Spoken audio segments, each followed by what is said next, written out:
بسم اللہ الرحمن الرحیم۔ شروع اللہ کے نام سے جو بڑا مہربان نہایت رحم فرمانے والا ہے۔ محترم ناظرین و سامعین، السلام علیکم ورحمۃ اللہ وبرکاتہ۔ ناظرین، اسلام کی نظامی عبادت میں نماز ایک بنیادی رکن ہے جو شاہ و گدا، مرد و عورت، بوڑھے اور جوان پر یکساں فرض کی گئی۔ یہی وہ عبادت ہے جو کسی حال میں بھی کسی شخص سے ساکت نہیں ہوتی۔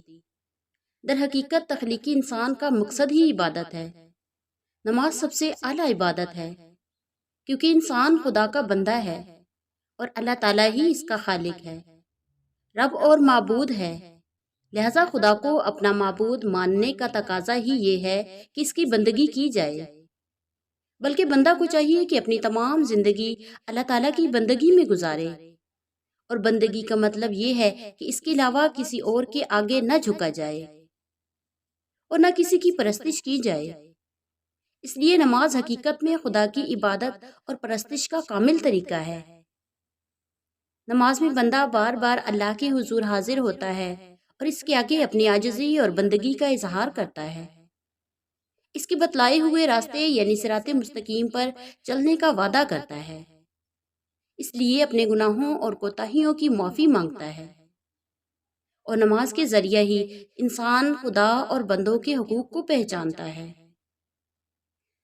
ناظرین، دین کی بات پھیلانا صدقہ جاریہ ہے، لہٰذا ثواب کی نیت سے ویڈیو کو شیئر کیجیے۔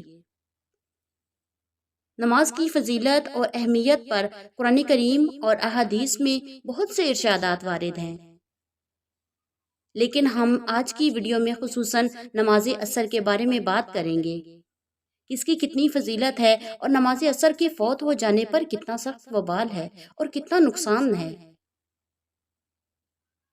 روایت کی جاتی ہے حضرت عبداللہ بن عمر رضی اللہ تعالیٰ عنہ سے، رسول اللہ صلی اللہ علیہ وآلہ وسلم نے فرمایا، جس شخص کو نماز عصر فوت ہو جائے تو گویا اس کے اہل و عیال اور اس کا سب مال لٹ گیا۔ جیسے کوئی ڈاکو گھر میں آ جائے، گھر والوں کو بھی مار دے اور سارا کا سارا مال لوٹ کر لے جائے۔ یہ سچی بات ہے، بخاری کی صحیح روایت ہے۔ تو عصر کی نماز صلاۃ الوسطیٰ میں کوتاہی نہیں کرنی چاہیے۔ قرآن کریم میں فرمایا گیا، حافظوا علی الصلوات والصلاۃ الوسطیٰ وقوموا للہ قانتین، سب نمازوں کی حفاظت کرو اور خصوصاً درمیانی نماز کی، اور اللہ کے لیے فرما بردار ہو کر کھڑے رہو۔ تو عصر کی نماز فوت ہونے پر فکر مند ہونا چاہیے۔ نبی کریم صلی اللہ علیہ وآلہ وسلم نے فرمایا، اللہ ان کے گھروں اور ان کی قبروں کو آگ سے بھر دے، انہوں نے ہمیں صلاۃ وسطیٰ سے روکا یہاں تک کہ سورج غروب ہو گیا۔ آپ صلی اللہ علیہ وآلہ وسلم نے مشرکین کے حق میں بد دعا فرمائی جو غزوہ احزاب کے موقع پر انہوں نے آپ کو مشغول کر دیا اور نماز نہ پڑھنے دی۔ یہ نماز آباء و اجداد اور بیٹوں سے زیادہ محبوب ہے، دوہرے اجر والی نماز ہے۔ یہ نماز پہلی امتوں پر بھی پیش کی گئی تھی، انہوں نے اس کو ضائع کر دیا، تو اس لیے جو اس کی حفاظت کرے گا، نبی کریم صلی اللہ علیہ وآلہ وسلم نے فرمایا، اس کو دوہرا اجر ملے گا۔ عصر کی نماز کے وقت اللہ تعالیٰ اپنے فرشتوں سے بندوں کی نماز کی خبر لیتا ہے۔ صبح شام کے فرشتے فجر اور عصر میں تبدیل ہوتے ہیں۔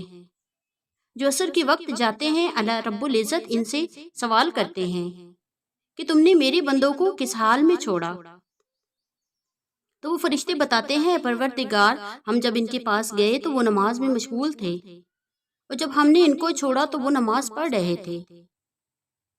نبی کریم صلی اللہ علیہ وآلہ وسلم نے فرمایا، وہ آدمی ہرگز آگ میں نہیں جائے گا جس نے سورج نکلنے سے پہلے اور غروب ہونے سے پہلے نماز پڑھی۔ یعنی فجر اور عصر یہ دونوں وقت بڑے اہم وقت ہیں۔ ان میں صبح شام کے اذکار بھی ہیں، فجر کی نماز سے لے کر سورج نکلنے تک اور عصر کی نماز سے لے کر سورج غروب ہونے تک صبح شام کے اذکار پڑھے جاتے ہیں۔ نبی پاک صلی اللہ علیہ وآلہ وسلم نے فرمایا، جو شخص 2 ٹھنڈی نمازیں یعنی فجر اور عصر پڑھے گا وہ جنت میں داخل ہوگا۔ یہ نمازیں پڑھنے والے اللہ تعالیٰ کا دیدار کر پائیں گے۔ عصر کی نماز چھوڑنا اعمال کی بربادی کا باعث ہے۔ رسول اللہ صلی اللہ علیہ وآلہ وسلم نے فرمایا، جس شخص نے عصر کی نماز چھوڑ دی اس کے اعمال باطل ہو گئے۔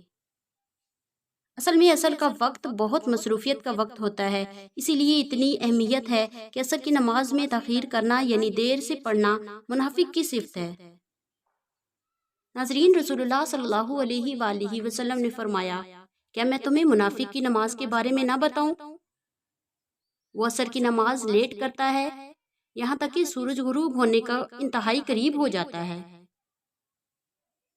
کبھی مجبوری کی وجہ سے ایسا کرنا تو نماز چھوڑ دینے یا قضا کرنے سے بہتر ہے کہ نماز پڑھ لی جائے، مگر عادتاً معمول بنا لینا یہ نفاق کی علامت ہے، اور منافق جہنم کے سب سے نچلے درجے میں ٹھکانہ پائے گا۔ امام راضی رحمۃ اللہ علیہ سے ایک واقعہ نقل کیا جاتا ہے کہ ایک عورت مدینہ منورہ کے بازاروں میں رو رہی تھی، چیخ رہی تھی، چلا رہی تھی اور پکار کر کہہ رہی تھی، مجھے بتاؤ اللہ کے رسول صلی اللہ علیہ وآلہ وسلم کہاں ہیں؟ اتنے میں نبی کریم صلی اللہ علیہ وآلہ وسلم تشریف لائے۔ پوچھا، اے عورت، تجھے کیا ہوا؟ تم اتنی پریشان کیوں ہو اور واویلا کیوں کر رہی ہو؟ تو عرض کرنے لگی، یا رسول اللہ صلی اللہ علیہ وآلہ وسلم، میں برباد ہو گئی، میں تباہ ہو گئی۔ پوچھا گیا، اس کی کیا وجہ ہے؟ تو کہنے لگی، یا رسول اللہ، میرا خاوند گھر میں نہیں تھا تو میں نے زنا کر لیا، اور یہ کتنا بڑا گناہ ہے کہ میرا حرام کا بچہ ہوا، اور میں سرکہ بیچتی تھی، سرکے کے ڈرم میں اس بچے کو پھینک دیا اور وہ مر گیا، اور یا رسول اللہ، میں نے پھر وہ سرکہ بھی بیچ دیا، یعنی وہ سرکہ جس میں بچہ مرا تھا وہ ناپاک تھا، وہ بھی میں نے حلال سمجھ کر فروخت کر دیا۔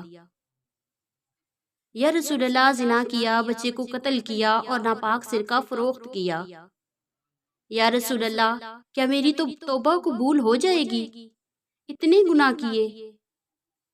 نبی کریم صلی اللہ علیہ وآلہ وسلم نے فرمایا، زنا کی سزا تو رجم ہے، تجھے پتھر مارے جائیں گے، اور قتل کی سزا یعنی قتل کے بدلے قتل ہے یا قصاص ہے۔ جہاں تک تیرے سرکہ بیچنے کا تعلق ہے تو تو نے حرام مال بیچا حلال سمجھ کر، یہ گناہ کبیرہ ہے۔ یہ ساری چیزیں اکٹھی ہو گئیں، لیکن نبی کریم صلی اللہ علیہ وآلہ وسلم نے فرمایا، اے عورت، میں تو سمجھ رہا تھا کہ تو اتنی پریشان ہے، اتنی رو رہی ہے، شاید تیری نماز عصر قضا ہو گئی ہے۔ اللہ اکبر!